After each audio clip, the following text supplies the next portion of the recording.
Assalaamu calaykum dhammaan asxaabta soo dhawaada. Muuqaalkan waxaan ku soo qaadan doonaa dhacdo aad u cajiib ah oo ku saabsan nin haystay biin yar oo cas oo ah midka warqadaha lagu qabto ee loo yaqaan paper clip-ka oo ku bedeshay guri weyn oo laba dabaqa.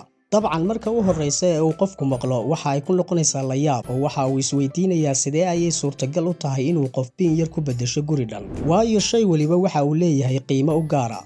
wax dhici karana ma aha in biinkan yari la qiimo noqdo guri weyn, laakiin arrintu ma ahayn mid si toos ah uu la isugu bedeshay biinka iyo gurigu, balse waxa ay ahayd silsilad alaab isku bedelasho ah oo ilaa 14 jeer alaab la isku soo bedelayay muddo sanada. berigii hore ee aanay lacagtu jirin waxa jirtay in alaabaha la isku bedelan jiray nidaamkaas oo loo yaqaanay barter system, oo inta aad la timaado shayga aad markaas hayso aad ku bedelanaysay waxa aad u baahan tahay adiga oo u bedelayo qof haya shayga aad rabto oo isna markaas u baahan waxa aad hayso. aynu si toos ah u dhaxgalno sheekada mawduuceena ee sanadkii 2005 nin lagu magacaabo Kyle McDonald oo ku nool magaalo yar oo lagu magacaabo Kara oo ku taala dalka Canada ayaa waxa uu arkay biin yar ama paper clip yar oo cas oo dul saaran miiskiisa. kadib waxa maskaxdiisa ku soo dhacday arrin cajiib ah oo waxa uu soo xasuustay ciyaar uu yaraantiisii ciyaari jiray oo la oran jiray bigger and better, yacni midka weyn ee wanaagsan, oo ahayd in aad shay soo qaadato oo aad ku bedelato shay ka weyn oo ka wanaagsan. Kyle markii uu arkay biinkii yaraa ee miiska dul saarnaa waxa uu yidhi maxaan isugu dayi waayay in aan sameeyo sidii ciyaarta oo kale oo aan biinkan yar wax kale ugu bedelan waayay, laakiin markan aan ahayn ciyaar ee si xaqiiqi ah. kadib Kyle waxa uu qaaday sawirka biinkii yaraa isagoo oo ku soo boostigareeyay website caan ah oo alaabaha lagu kala iibsado oo lagu magacaabo Craigslist, isagoo oo ku soo qoray inuu doonayo inuu ku bedesho shay kale. manuu tilmaamin wax cayiman oo uu doonayo, balse waxa uu sheegay inuu ku bedelanayo wax kasta oo loo soo bandhigo. laba gabdhood oo lagu magacaabo Ronnie iyo Karina oo degan magaalada Vancouver ayaa u soo jawaabay iyagoo u sheegaya inay doonayaan inay kaga bedeshaan qalin ay hayaan oo u samaysan qaabka kalluunka. Kyle waxa ay u noqotay dhiirigelin, waxaanu arkay inuu qalinku ka weyn yahay kana fiican yahay biinkii uu watay, iyada oo fikradiina ku sii weynaatay maskaxdiisa, isaga oo dareemay in haddii uu sidan ku wado uu gaari doono inuu helo shay intanba ka weyn. waxaanuu rabay in uu ogaado halka ugu dambaysa ee fikradan waalan ee uu la yimi ay gaadhsiin karto. waxa uu sameeyey haddana mar kale sidii hore oo kale, qalinkii ayuuna ku soo bandhigay isla website-kii hore isaga oo raadinaya cid ugu bedesho shay kale. markii labaadna waxaa la soo xidhiidhay gabadh lagu magacaabo Ann oo sheegtay in ay hayso quful ama madaxa yar ee albaabka la soo qabto oo uu ku sawiran yahay weji qariib ah.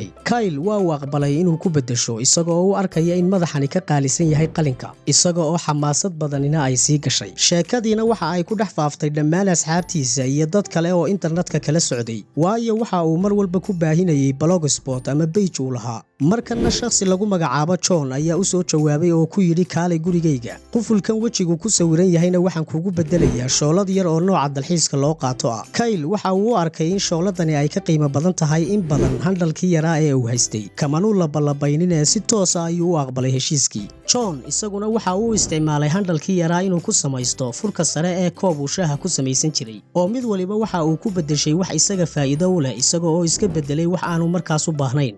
waxaynu maraynaa alaab isku bedelashadii saddexaad. shooladan yarina dabcan aad ayay uga qiimo badan tahay biinkii yaraa ee casaa ee uu Kyle bilowgii haystay, waxaanu sii waday inuu sii raadiyo kolba shay ka sii qiimo badan marba marka ka dambaysa. markanna waxaa la soo xidhiidhay nin ka tirsan ciidamada badda Mareykanka oo sheegay inuu raadinayay isla nooca shoolada uu hayo. waxa kale oo uu u soo bandhigay inuu hayo injiinada dabka dhaliya oo dheeraada oo uu jecel yahay inuu kaga bedesho mid ka mid ah shoolada. Kyle aad ayuu uga helay injiinka dabka, waayo tuuladii uu ku noolaa markii uu yaraa laydhku waxa uu ahaa mid marmarka qaar iska go'a, sida uu og yahayna qiimaha injiinku waxa uu ahaa mid aad u sarreeya oo la raadinayo. balse nasiib xumo sidii uu filayay may noqon oo muddo dhowr usbuuc ah ayuu hayay isaga oo aan helin cid ugu bedesho wax ka qiimo badan. ugu dambayntiina wiil dhalinyaro ah oo degan New York ayaa la soo xidhiidhay oo u sheegay inuu hayo lowxad ama boor yar oo neon ah iyo foosto biira. Kyle wuu aqbalay isku bedelashadan, waxaanu mar kale bilaabay inuu raadiyo inuu ku bedesho shay kale.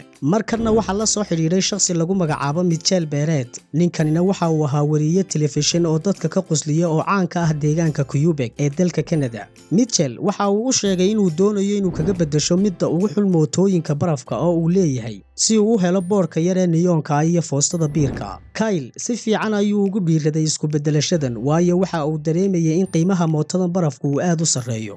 kadib waxaa dhacday inuu la soo xidhiidho wargeys u khaas ah ama xayeysiiye mootooyinka barafka oo lagu magacaabo Snow Rider West. iyagoo u soo bandhigay inay kaga bedelanayaan mootada barafka ah ee uu hayo 2 tigidh dalxiis oo 2 qof ay dalxiis u geyn doonaan dhulka buulaleyda ah ee loo dalxiis tago ee ku yaala Canada. iyaga oo sheegay inay isku bedelashadan uga dan leeyihiin in ay u noqoto advertisement oo ay rajaynayaan in ay sheekadani noqoto mid aad loo hadal hayo oo bulshada ku dhex faafta si ay hadhow ugu soo jiidi karto macaamiil jariiradooda. Kyle waa uu aqbalay isku bedelashadaas waxayna u dhacday sidii ay qoladii jariiradu rajaynayeen oo sheekadii waa ay faaftay heer ay gaadhay in Kyle lagu casuumo barnaamijyo TV oo lagu waraysto. waxaanu ka soo muuqday dhowr TV oo kala duwan oo uu kaga sheekeeyay qisadiisan. mid ka mid ah kulamadaas TV-yada waxa uu gashanaa ama uu watay si aan ugu talagal ahayn shaar ay ku sawiran tahay calaamad shirkad lagu magacaabo Cintas oo samaysa dharka ama dariisyada shaqaalaha. nasiib wanaagna maamulaha shirkadaas ayaa TV-ga ka arkay waraysigaas isaga oo arkay inuu xidhan yahay shaarka xayeysiiska ah ee shirkadda. maamulihiina waxa uu arkay in ay tani tahay fursad fiican oo dhanka xayeysiiska ay u isticmaali karaan. waxaanu la xidhiidhay Kyle isagoo u sheegay inuu diyaar u yahay inuu kaga bedesho 2 tigidh dalxiis ee uu haystay gaari faan ah oo ay ku qoran tahay calaamadda shirkadda Cintas. waxa aad qiyaastaa halka uu marayo biinkii yaraa ee warqaduhu kaliya 8 jeer oo alaab isku bedelasho ah. waxa aynu haysanaa gaari faan ah oo dhammaystiran. markanna arrintu waa ay dhaaftay alaab isku bedelasho kaliya oo arrintu waxa ay noqotay mid la xidhiidha xayeysiiska. haddana xaqiiqdii fikraddii cajiibka ahayd ee alaab isku bedelashada ayaa ah taqisadan abuurtay ee caanka ka dhigtay Kyle. dabcan Kyle kumuu kaaftoomin gaarigii faanka ahaa ee haddana waxa uu u soo bandhigay inuu wax kale ku bedesho. markanna waxaa la soo xidhiidhay dad kala duwan oo ay ka mid yihiin shirkado iyo dad caan ahiba. Kyle-na aad ayuu uga fiirsanayay markan dalabyada soo gaadhaya ilaa uu aakhirkii go'aansaday inuu la xidhiidho shakhsi u soo bandhigay mulkiyadda heshiis duubid alban cusub oo miyuusiga isaga oo ku bedeshay gaarigii faanka ahaa. Kyle waxa uu haddana mar kale u soo bandhigay heshiiskii albamka ahaa inuu wax ku bedesho. waxaanu la yaabay markan tira badnaanta dadka raba in ay fanaaniin noqdaan ee la soo xidhiidhay doonayana albamkan. dadkii la soo xidhiidhayna waxa ka mid ahaa gabadh lagu magacaabo Judy.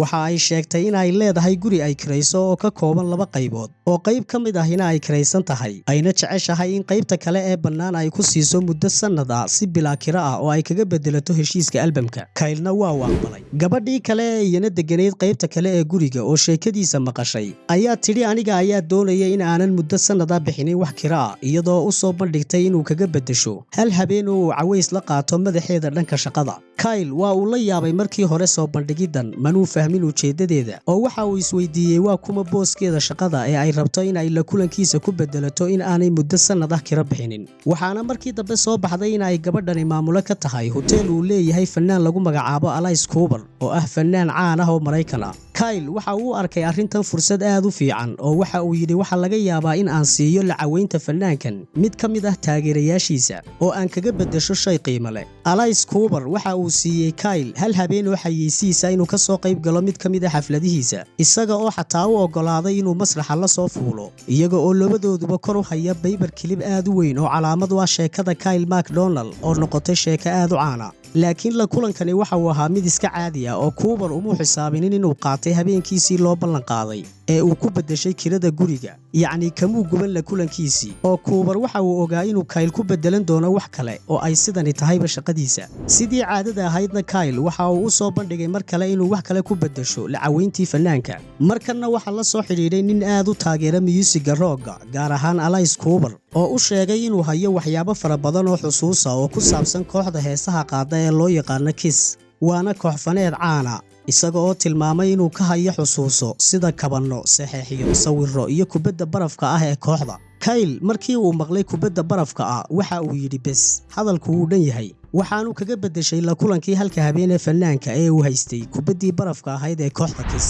kubadda barafka ahina waa kubad baraf ah oo sawir uu ku dhex jiro oo xusuus ahaan iyo decoration ahaan loo haysto. laakiin suurtagal ma tahay in kubaddan barafka ahi ay u dhiganto lacaweyntii fanaanka.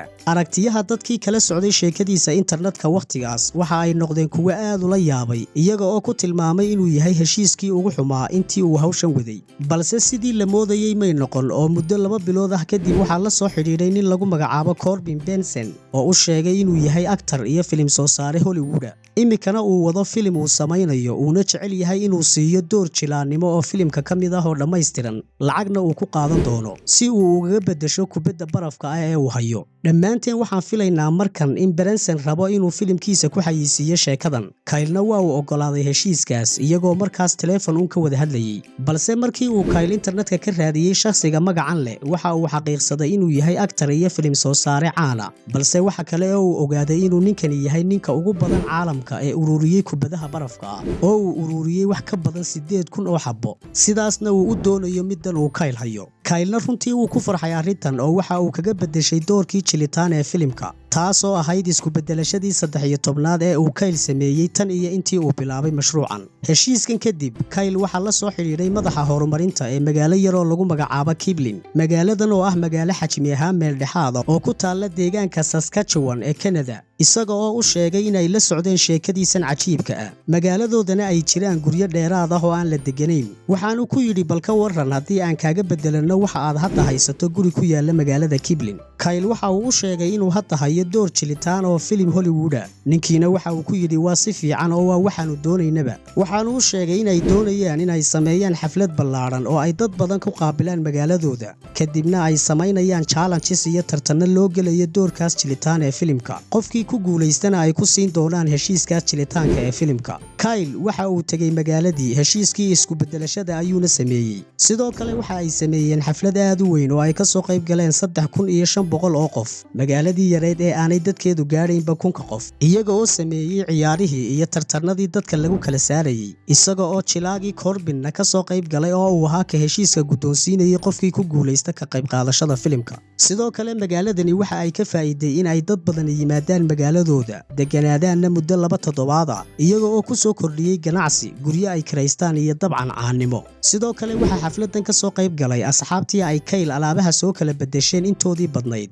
ee uu marxaladan ku soo gaadhay. Gabadhii lagu magacaabayay Karen ee uu Kyle biinka yar ee cas kaga beddeshay qalinka u samaysan qaabka kalluunka, waxa ay iyana qoorta ku xidhnayd baybar kilibkii yaraa ee casa sida aynu sawirka ka arkayno. Waana biinkii yaraa ee ay ka bilaabantay sheekadan cajiibka ahi. ugu dambeyntiina waxa aan filayaa inaad ka hesheen sheekadan. Hana iloobina inaad taabataan buttonka like-ta oo ah waxa mar walba nagu dhiirigelinaya inaanu muuqaal soo samayno. Sidoo kalena ku soo biir kanaalka, gambaleelkana furo si ay ku soo gaadhaan muuqaalada cusubi marka u horeysa. Tan iyo inta aynu ku kulmi doonno muuqaalka xigta.